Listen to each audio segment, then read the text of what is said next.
to Revolution Against Evolution. I'm your host, Doug Sharp. Your co-host, Rich Gear here as well. And we have a special guest here we haven't had for a long time, Dan. Mm-hmm. Glad to have you back from South Sudan, right? Yes. Yep. So how's it feel to be back in the States? I like it both places. It's very fulfilling to do the work in South Sudan as a missionary, and it's great to kind of reconnect with family and friends here, and also be part of this set again. So yeah, we built this new set in honor of you. Well, not really, but anyway. So what did you want to? We're going to let him take the show, kind of. Doug and I will ask questions, and we always interact. But what did you want to call the show? Do you have an idea what you want to title the show? Well, what do you do? Doug always has titles. It relates to the Christian propensity to create human flourishing, and every other ideology that's out there undermines human flourishing. This is something that I think we could talk about, and we see it more drastically when we look at unfunctional countries or societies that have underlying problems contributing to the lack of human flourishing. If you look at South Sudan, problems there, or a country like India with its caste system, any country that's under a high level of oppression and injustice, there's this lack of human flourishing, and there's also a lack of Christian worldview there that's underlying that problem. I think what we could call this show is after the song, "We Were Made to Thrive." Mm-hmm. Okay. That's right. And that is sort of what we're talking about when we're talking about creation, is that when God made us, He made us to fulfill purposes. Each of us have a different purpose that He's given us to carry out. And if we're in a situation where we can't work, or we can't fulfill the promises that we've med to ourselves and to our family and to society, and if we don't feel like we're amounting to much, it really wears upon your soul, and it causes people to go into a funk and a depression.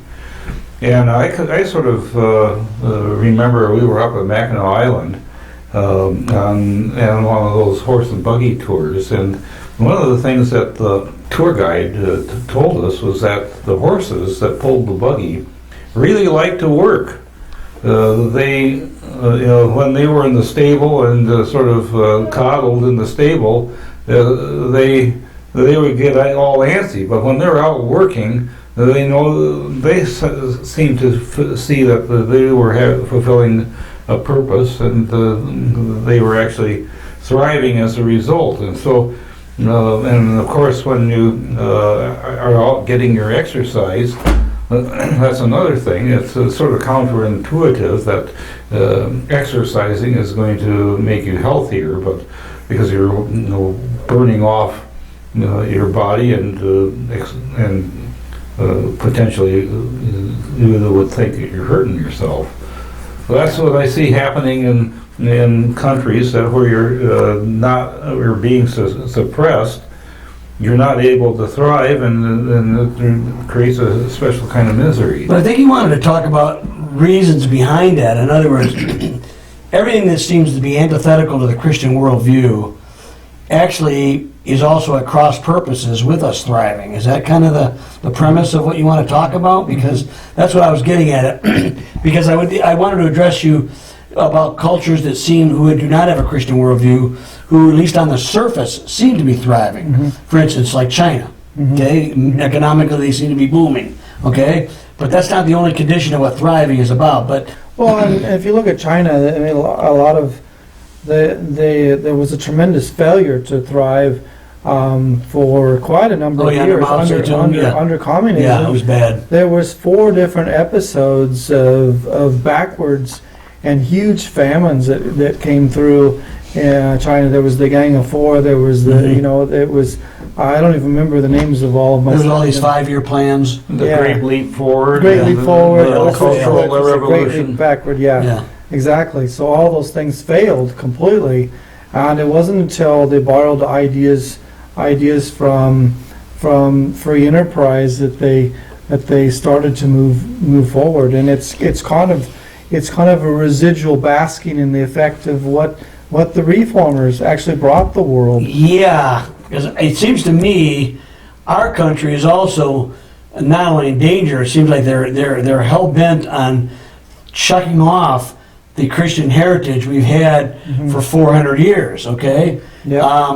and everything they do today is about exaggerating or promoting or talking about all the bad things that were done in the country, but neglecting to a fault, I believe, all the amazing thing that has been a result of not only this country, but not because this country is this country, but because of the Christian value system that was in this country from the very beginning. You talked, before the show was going on, we talked about Alexis de Tocqueville, you know? Well, yeah, let's look at that time period too, because prior to the early 1800s, there was a lot of tremendous societal problems and backwardness in the United States and in Europe. And then comes along this great awakening or revival, and it swept across. And out of that revival period from the early 1800s came the abolition movement and the end of slavery. Came the women's rights and suffrage and men respecting women. Instead of treating them like chattel or being dominant over them, and also out of that came huge charities and the complete turnaround of the inner city environment in so many cities across America, and the church attendance went from I think it was 15% to like 55% during that time period. And so there was This is Jonathan Edwards. Is he the great? He was great. Yeah, He was a little earlier, wasn't he? Or I'm not sure. Yeah, he was earlier. Yeah. We were talking about the Wesley revivals. Yeah, 'cause he had the People Great like Awakening, Charles you know. Finney and Yeah. That was 1830s. Well, Wesley was late 1700s. Wasn't he? Right, right, Early yeah. 1800s. And Finney was 1840s. right. Yeah. But there was a whole era of several major revival, and that is what we're standing on right now.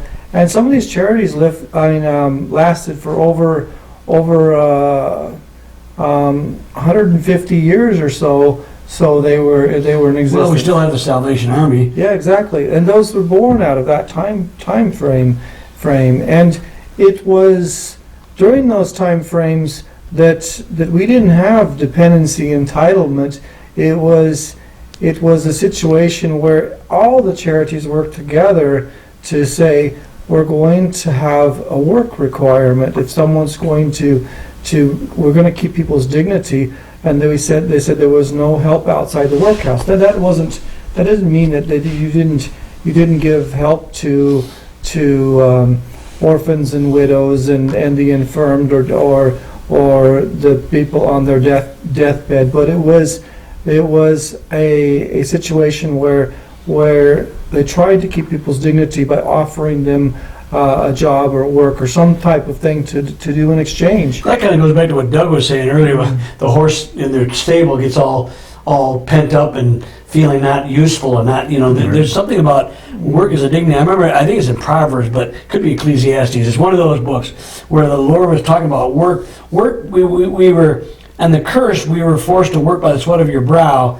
But in this particular scripture, he says work is part of the curse, but it's also a gift that I've given unto humanity in this world to give you purpose and motivation and meaning. And I think that is exactly true. I think all of us who just don't do any work at all eventually just become become wards of the state, I guess. We don't feel like we're worthwhile. We're basically like the slug walking around, doesn't really know what they're doing until they live, they do certain things and they die, but they don't really feel productive or meaningful in their whole life. That's part of the Christian work ethic, by the way. That's a very strong part of it. What did Paul say? If you don't work, you don't eat. You know? Well, and That's what's going on in South Sudan, right? Well, in South Sudan, we see a lot of this overdependence on non-government organizations, NGOs, and when the NGO community sees that people are in a state of poverty, and they say, "Oh, these people lack something for human flourishing. Let's give it to them. Let's give them the goods and the services to be." But they're thinking that people are a product of their environment, and actually people are more so a product of the choices they make. So if you don't change the belief structure of and the value system, we won't have a change in behavior. You'll have a movement the other direction, and people becoming more dependent and entitled, and then you have a spike in envy and looting and things like that as a result of entitlement. And that's one thing that I was kind of, you have disabused me of the notion. I always thought, like, for instance, the war between Sudan and South Sudan was over Muslim and Christianity. So I thought, well, they broke off, the South Sudan should be Christian, everything should be hunky-dory. Mm-hmm. But you're saying that they really have not, they don't really utilize that worldview in the same sense that I figure they would be. I mean, you know what I'm saying? In other words, what we're talking about is the Christian worldview allows things like the work ethic and the ability to produce and thrive. But I thought the South Sudan, they were like supposedly a Christian nation, and they're not thriving right now. And it's because they become dependent on, you said, NGOs and things like that. They become like a welfare country, in a sense, Well, you know? if you go back to that passage in Thessalonians, which talks about if a man won't work, he won't eat. There was a Greek system that was a client-patron situation, and so the people were being supported by a patron who basically supplied for their needs, and then their role was as a client was to support and vote and back the sort of the voting system that supported that person in their position. And so these types of relationships are not constructive relationships. And anytime you have an NGO that comes in and says we can make ourselves feel good, we can help these people, give them the things they need to flourish, but yet they don't do anything to instill a correct belief system, and also an asset-based development where they're developing the resources that are there, the local resources, and building in spiritual resources and human resources and excellence in leadership. If that's not in place, then people will actually very easily go backwards. What I tell people, I say, look, if I've studied history correctly, most of history is people going backwards in their development rather than forwards, and it takes a tremendous movement of excellence in stewarding local resources and spiritual resources and human resources with tremendous leadership to move things the other direction. And people don't realize that. They think that there's a utopia out there that we're moving toward, Yeah. and humanistic ideas that somehow we're just going to naturally evolve into a superhuman utopian society, and it's just not the truth. It's not borne out by historical evidence. So why don't you tell us, okay, maybe you like bullet point, like some of the idea systems that are out there that really are antithetical to Christian worldview, that are counterproductive to thriving, okay? I mean, for instance, if we say Buddhism or Darwinism or Hinduism or secularism. What would I mean? Maybe bullet points. Something to say. How are they antithetical to the Christian worldview, and how are they antithetical to human beings fulfilling what God is, what their purpose is in life? How would you, is that too complicated of a question? I don't think it's too Okay. complicated of a question at all. Basically, if you look at what stands out about Christianity, Christianity is a relationship with God, and so Christianity has an advantage because we're understanding that God has blessed us tremendously with His creation, and we are to steward that creation. We're to have dominance or subdue. Those types of ideas are often taken negatively, but if a ruler of the subjects is working benevolently for the good of the people, and he's changing the environment and making it better. This is the kind of the picture we get of mankind is supposed to be constantly moving us toward human flourishing, managing the resources, and we understand that out of the blessing of wise management of the resources and what comes from that, we can be a blessing to somebody else. So we're blessed with the opportunity to work and manage these resources, and then out of that we bless other people. That's what makes Christianity unique. You don't find that anywhere in any other philosophy, any other, that we're blessed to be a blessing. That is unique to Christianity, And it's, completely unique. Tithing is a principle, a Christian principle that's sort of counterintuitive to all the other philosophies out there. Yeah. But where you have a tenth of your income that you designate to be a blessing to other people and to sustain, through the church, a way for other people to receive from what your goods are, and the whole principle is that God will more than make up for that tithe that is given out. And in South Sudan, you're implementing some strategies that are quite unique. One of the things that you are doing is that you're helping with the agriculture community. Farmers applying Christian transformation is what I call it. And I think that's one of the things that you have with this way of doing things is you teach people how to sustain themselves and to so that they are not dependent upon the non-government organizations, but that they provide the work to bring about transformation and produce their own food.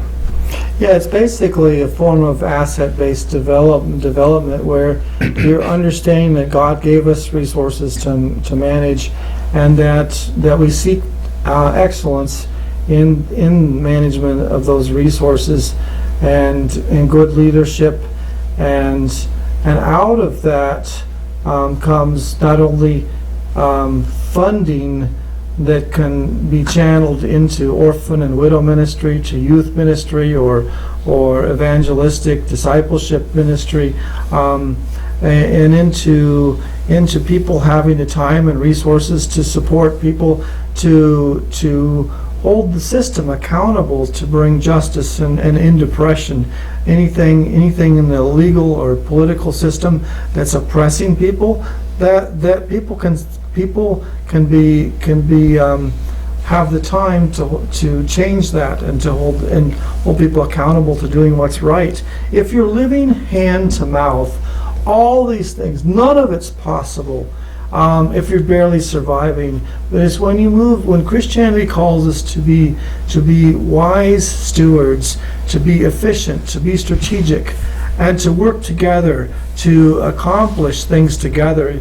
Under excellence in leadership, that really makes a difference, and you don't find that in other places. So are you having some success doing this kind of work then? Is that what I guess what's happened so far? I'm curious. Well, we are actually encouraging people to have savings groups. Savings was a huge part of what propelled the West and some of the Asian tigers into prosperity. So when you can save and you reinvest, particularly look at moving away from subsistence farming, or even the concept of sustainability. A lot of people think sustainability is great. I don't think it's so great when it's compared to the opportunity to rapidly develop. If you up the ante and you steward your resources with excellence, rapid development is possible almost anywhere in the world. Not just, we don't need to eke out a bare sustainability or bare existence. We want to develop rapidly, and then out of that development, out of that prosperity, we can help others, we can bless others, and seeing lives transformed. That is really the impetus to steward your resources even better. If you don't put that as a goal, and you are not motivated by seeing lives transformed around you, you'll never really have a strong desire to be efficient. It just won't be there. And so that's one thing I try to teach the people. I say, look, you want to be efficient? Start focusing on other people. Start focusing on seeing them transform, seeing them rid themselves of the belief systems that are holding them back, and the behaviors that are coming from those belief systems, and start replacing it with biblical truth, things that are uplifting for society and bring harmony and peace and prosperity and human flourishing. I think you said something earlier that really struck my mind, and struck a chord. Mm-hmm. To do what you're talking about, have that vision to help other people.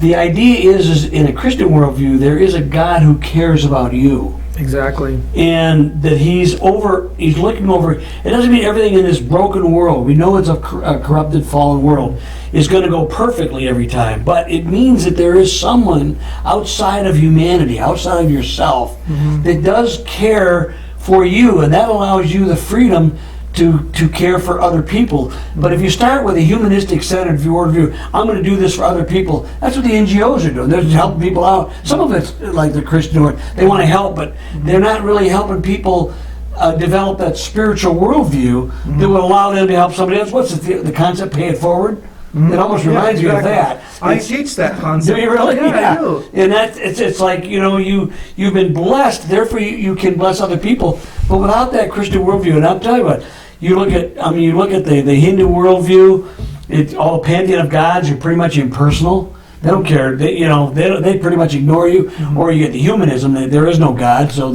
you're all on your own. Or even the Muslim God, he basically, you may get to heaven, but there's no guarantee unless you get martyred or something. But he picks and chooses who's going to go. There's no grace, there's no mercy, there's no powerful love quotient that allows you to love other people. But that allows you also to produce things for yourself and others, and goes outside yourself even. I think you're right. That struck a chord with me when you said that, about that overarching worldview that Christianity has. Judaism has that, but Christianity personifies it even more, that he humbled himself to the death of a cross to redeem my soul for eternal life. That means this life is not all there is, number one, but number two, it means that in this life I have a responsibility, but I also have the confidence, because someone's looking out for me, who's watching over me, to do some things. And that worldview needs to be changed. Why is it we so often, well, I know it's the fallen nature of man, we seem to gravitate to those things which are not good for us. I think about in terms of food, like I like to eat, Doug. Why would I rather eat the candy bar than an apple? You know what I'm saying? Why do I gravitate to the bad things? I'm a fallen human being, just like everybody. But in worldview, this has really consequences that really could cost you, and it's cost many countries tremendous ability to have. Like you said, the land over there is pretty good. There's nothing wrong with the land, but they've been used to living in subsistence levels for so long. There's the Darwinian point of view, though. Oh yeah, I didn't go into that. Where you have the survival of the fittest, and so everyone is out for themselves, and so what you can do is then the only thing that you look out is for your own interests. You don't realize that the world is actually wired to bless those who you bless. And so you'll get blessings back when you go out and bless somebody else. And but if you are totally self-centered in your ways, which Darwinism is, then what happens is that it's you miss out on anyone blessing you, because you're just going to look out for yourself. It's interesting though how when we secularize blessing people, we sometimes in America equate it with giving money to people. Mhm. That's not really a blessing necessarily, No. as you pointed out.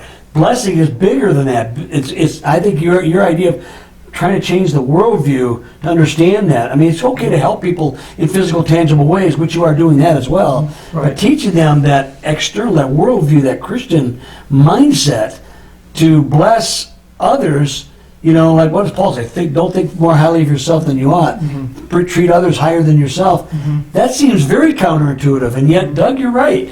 That actually oftentimes returns 10, 50, 100-fold back to you and many, many times. Well, and not only just you, but blesses all of society. All society, yep. Yeah, and it's only when that's in place that society goes forward. Or the rest of the time, society is going backwards. There's no substitute for people being intentional about blessing other people. There's no substitute for it. There's no progress without that. And that's what customer service is about. That's what all of these things are based on. When you're seeking excellence in improving the local situation, it's going to have to be based on seeking the best of others, seeking the blessing of others. I think of that song, "Make Me a Blessing."